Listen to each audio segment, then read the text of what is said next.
Esa es la música para los que nos están viendo en YouTube. Ponemos ahí la música de Succession. Leslie Sánchez, abogada, Mario Sobarzo, doctor en filosofía, nuevamente bienvenido, ¿no? Ya la había presentado el lunes pasado, pero eran como invitados de tertulia. Ahora ya comenzamos con el análisis semana a semana. ¿Cómo está Leslie? Muy bien, muchas gracias. ¿Cómo está don Mario? Muy bien, muchas gracias. Comenzando la semana con ganas. Muy bien, pues comencemos entonces el análisis de lo que está ocurriendo en el país, ¿no? Comencemos con, por ejemplo, con este titular. Contraloría declara ilegales convenios por 13.000 millones entre reparticiones públicas y fundaciones, dice la tercera. ¿Hacia dónde va? Ya tema manoseado, pero que sigue, ¿no? Sigue ahí en la palestra un tema que tampoco es nuevo, ¿no? Pero le está pegando muy duro a este gobierno por toda también la campaña comunicacional que hay detrás, política y comunicacional detrás de esto. ¿Cómo lo ves tú, Leslie? ¿Hacia dónde va? Mira, yo creo que a esta altura es bien difícil decir algo nuevo del caso Fundaciones. Está conversado, analizado, debatido, pero jurídicamente yo agregaría dos elementos. El primero, que yo creo que ese titular es parcialmente cierto, ¿Ya? porque la Contraloría puede declarar ilegal o hacer ciertas observaciones. Y yo creo que no fueron, por la información que yo he revisado, no es que se haya declarado derechamente ilegal todos los convenios, sino que hay algunos que tienen que ser reparados en algunos aspectos formales y probablemente puedan ser tomados razón. Por lo tanto, no es que todos los casos tengan irregularidades. Eso hay que despejarlo como primer elemento jurídico. Y segundo elemento es que de acá solo estamos hablando, recordemos, de los convenios de fundaciones cuyos montos van a la Contraloría a tomar razón. ¿Ya? Porque los casos más polémicos son aquellos que no han ido a Contraloría porque no les correspondía toma de razón. Perfecto. Entonces, esos son dos, creo yo, factores a lo menos que hay que ir distinguiendo porque hoy día el caso Fundaciones se ha generalizado demasiado y no todo. No, y además se da a entender de que todo corresponde al gobierno y estas Claro. son fundaciones que tienen que ver con las gobernaciones, que son cargos que son paralelos al gobierno. Por ejemplo, el siguiente titular, ¿no? Como se puede leer también y cómo se ha leído políticamente, que tiene que ver que el gobierno regional de los lagos es el más complicado. Los 22 convenios con fundaciones que lo objeta Contraloría, 22 de 29 son de la gobernación, que está ahí el ex DC Vallespín, ¿no? A cargo de esta gobernación que fue electo democráticamente y no por el gobierno, no es un cargo gubernamental, pero se mete ya todo dentro de un saco, como si fuera todo esto un problema directamente del gobierno, ¿no? ¿Cómo lo ves tú, Mario? Yo creo que hay varias cosas a propósito de lo que dice justamente Leslie. Por una parte, en primer lugar, el tema de las fundaciones no es algo nuevo. No es una cuestión que nosotros estemos hablando de que esto comenzó ahora y que en realidad tenemos una crisis con lo que está sucediendo con las fundaciones desde ahora. La verdad es que hay que considerar que las leyes con respecto a las fundaciones, las corporaciones sin fines de lucro, ya hace tiempo que fueron revisadas justamente por este tipo de situaciones que ocurrían de desvío de dineros que los usaban justamente muchos empresarios para descontar impuestos. Por lo tanto, no es que estemos hablando aquí de una cuestión que es nueva. Ahora, ¿cuál es el gran problema? En primer lugar, que tenemos un Estado que se ha ido adelgazando en su lógica y en sus funciones, Ya. por lo tanto ha ido traspasando muchas de estas funciones a instituciones que son externas, que son cooperadoras del Estado, pero que aquí está el problema. Dejan de ser cooperadoras y pasan a reemplazar funciones que históricamente correspondían al Estado, y es ahí donde viene justamente la dificultad, porque esas funciones que las cumplía el Estado, que tenía mecanismos de control, reglamentaciones, etcétera, muchas veces con esto de las fundaciones, las corporaciones sin fines de lucro, quedan fuera de la legislación, quedan en una zona de opacidad, en una zona que no se ve exactamente. Y es ahí donde es que empiezan a ocurrir justamente situaciones como la que estamos viendo. Pero ahí viene lo segundo, que es el gran problema, ¿no? Uno podría esperar que hubiera cierta ética o cierta probidad respecto de estas temáticas, y ahí es donde es que uno extraña o se siente sorprendido de que eso no suceda, ¿no? Que debamos suponer que alguien debe hacer un curso o que debamos decirle qué es lo que no corresponde. Por ejemplo, que alguien no sepa que no debe firmar un convenio con una corporación, una federación, una Tú te refieres fundación, a lo que pasó con la Subsecretaría de por ejemplo, Cultura, ¿no? De Cultura. Ya, pero mira, es que aquí yo quiero hacer un punto que tiene que ver con lo comunicacional. Bien sabemos que desde la arremetida de los medios masivos, puntualmente la televisión en adelante, a mediados del siglo XX,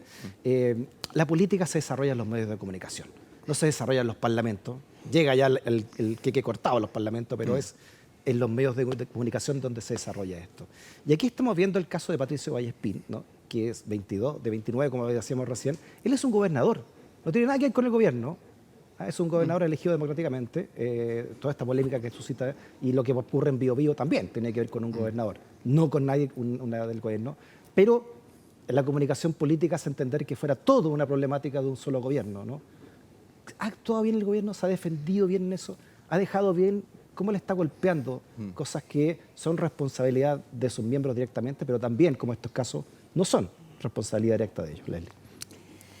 Yo creo que ha sido un momento tremendamente complejo para el gobierno y que a rato no lo ha podido enfrentar de la manera más adecuada. Y quizás lo enfrenta adecuadamente en términos internos, institucionales, pero mal comunicacionalmente. Porque a mí no me cabe ninguna duda que los sumarios se están realizando. No me cabe ninguna duda que se está investigando hasta el último peso, digamos, que se puede haber gastado a través de estas fundaciones, bien o mal. Pero lo que se dice en razón del caso Fundaciones por parte de las vocerías del gobierno, me parece que, salvo el ministro de Justicia y la ministra del Interior, lo demás ha estado bastante errático. Y no solo lo miraría desde la perspectiva de la comunicación política del gobierno, sino también la comunicación política de los sectores conservadores de derecha, de utilizarlo como el gran argumento, primero, para hacer una crítica política al rol de un ministro, en el caso del ministro Jackson, y como la moneda de cambio para hablar o no de reforma tributaria o hablar o no del sistema de pensiones. Y eso me parece que ya es de una calidad, habla muy mal de nuestra calidad de la política nacional. Sí. Bueno, uno que ya tiene cierta edad, uno ya no cree en las casualidades, ¿no? Y hay un manejo también, estamos en medio de una discusión del llamado un pacto social, entre comillas, ¿no? Antes se conocía como reforma tributaria, ¿no? Pero se está haciendo un llamado pacto fiscal por esta nueva reforma tributaria, donde el argumento de la oposición es básicamente, bueno, ¿a qué quieren más plata si se la están, entre comillas, robando en estas fundaciones, ¿no? ¿Cuánto ayuda también a eso, ¿no? Y cómo se entiende también este contexto, Mario, dentro de lo que está pasando y de acuerdo a lo que dice también Leslie? Lo que pasa es que yo creo que hay dos cosas. Por una parte, hay una frescura de parte de la oposición actual en la forma en la que se está subiendo arriba de esta discusión, porque por detrás tenemos una cantidad de elementos de corrupción dentro de sus propias fuerzas políticas que se está obviando cuando es que se toma este elemento. Nadie dejó de legislar mientras el gobierno de Sebastián Piñera se sabía, por ejemplo, el caso Penta o lo que se sabía con respecto a Longueira, ¿no? Que había sido ministro justamente del gobierno de Sebastián Piñera. Nadie esperaría que un gobierno baje la cortina simplemente por una situación de corrupción que afecta a algunos cuadros y no a la totalidad del gobierno. Eso es una primera cuestión.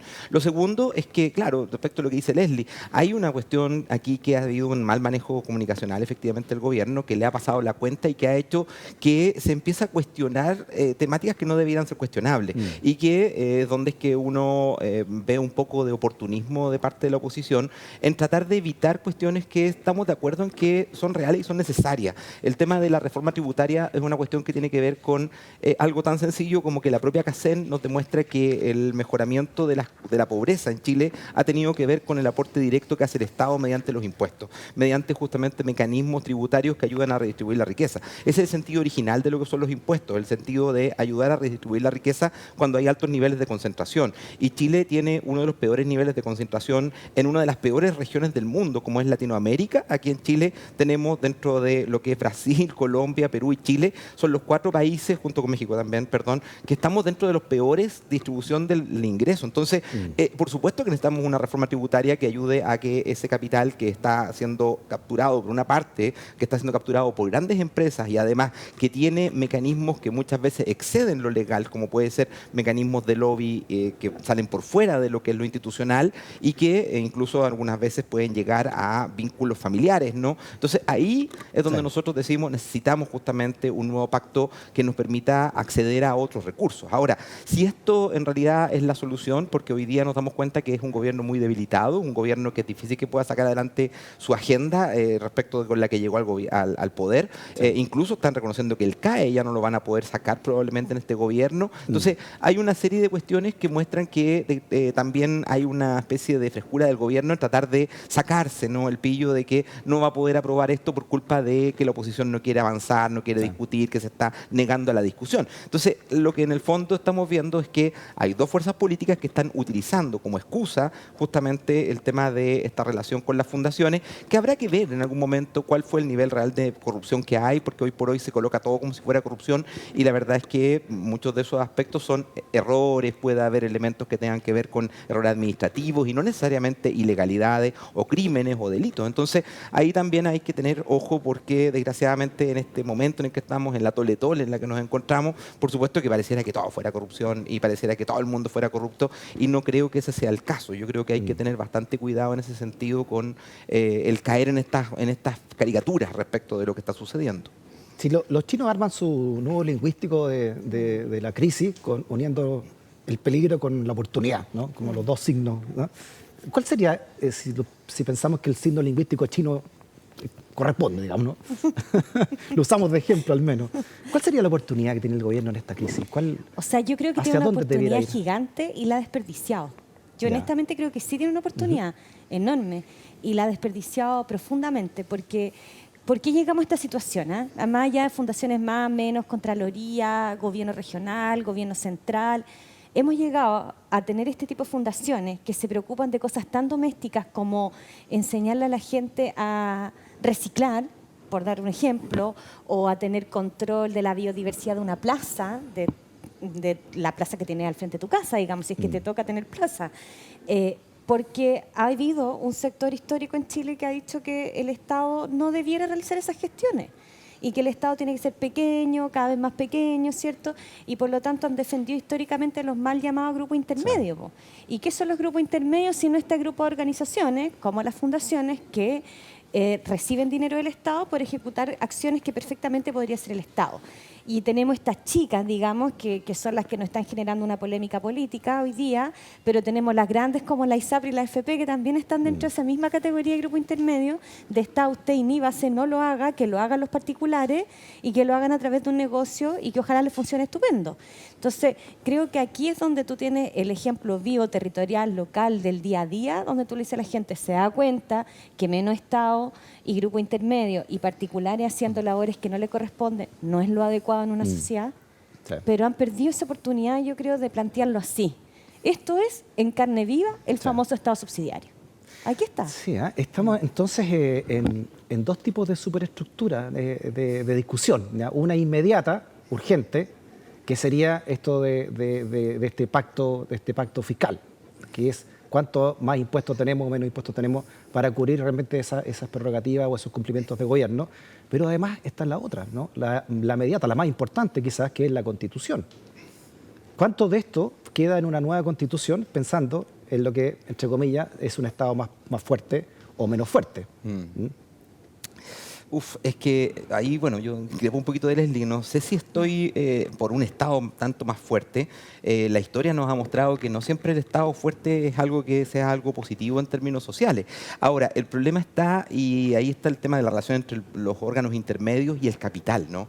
Porque cuando es que los órganos intermedios son realmente representativos de las comunidades, son autogestionarios, son organizaciones que funcionan con autonomía de la organización estatal, que son capaces de organizarse, que son capaces de gestionar sus comunidad desde las propias necesidades materiales que tiene y por tanto hacer diagnósticos, etcétera. Y muchas veces son antiestatistas en el sentido que no quieren que venga un funcionario público a decirles lo que tiene que hacer, ni cómo tiene que hacerlo, ni mucho menos. En ese sentido no es malo que existan estas organizaciones intermedias. El problema está cuando esas organizaciones intermedias son reconocidas por el Estado, empiezan a recibir capitales por parte del Estado, porque ahí cuesta mucho diferenciar cuál es el momento en el cual el Estado interviene realmente en estas corporaciones, en estas organizaciones, o bien cuando es el momento en el cual esas organizaciones se convierten en instituciones que son partícipes del Estado y que por lo tanto empiezan a utilizar al Estado para beneficios propios, como puede ocurrir justamente con la ISAPRE o con la AFP, que no hay que olvidar que una de las cuestiones que hemos descubierto del neoliberalismo es que el neoliberalismo es muy enemigo del Estado, pero hasta cuando es que necesita recursos, porque cuando necesita recursos, como lo vimos el año 2008, cuando es que fue la crisis económica mundial, lo que salvó al sistema financiero mundial fue el Estado. Sí. No fueron estas teorías neoliberales de que había que dejar el laissez-faire y que había que dejar que eso resolvieran las cosas como quisieran. todo lo contrario. El Estado es el que privatizó aquí las empresas que se le convirtieron en privadas posteriormente en dictadura. El Estado es el que ha abierto justamente nichos empresariales que antes no existían, etcétera. O sea, no es verdad esta polaridad Estado-sociedad civil, sino que en una sociedad como la chilena, la verdad es que el Estado es totalmente presente. Lo que a uno le gustaría es justamente que hubiera esa separación y que efectivamente las organizaciones que son de la sociedad civil tuvieran la capacidad de tener resistencia frente al Estado. Desgraciadamente eso no ocurre. Precisar algo ahí. Yo cuando planteo mi tesis no digo que yo soy una mujer que esté pro estatizarlo todo, al contrario, soy una mujer mucho más de centro en esas miradas. Lo que quiero plantear es que ha habido un sector político de nuestra República Democrática que ha utilizado el argumento de que el Estado administra mal los recursos para oponerse constantemente, por ejemplo, a reforma tributaria / hoy día pacto fiscal. Ese es el punto. Sin duda. Y el argumento en contra es porque los privados administran mejor. Y En ahora ese sentido, tenemos en Leslie, mano el privado y sabemos lo que está pasando. ¿cómo ha actuado la oposición? ¿Cómo está la oposición encauzando, ¿no?, a esta polémica? Me parece que con un egoísmo gigantesco. O sea, sabemos que, yo creo que para nadie es un secreto que el gobierno está pasando por una situación complicada. Creo que eso es un hecho público y notorio. Pero utilizarlo de la manera en que se ha utilizado, ¿cómo? Imputarle delito a un ministro de Estado. Imputarle delito. O sea, recordemos que la UDI emitió una carta en la que claramente de la sola lectura uno puede desprender que le está diciendo que hay un ministro que comete delito en este país. También un senador del Partido Socialista, ¿no? También, pero Espinosa. sin ninguna prueba, ambos.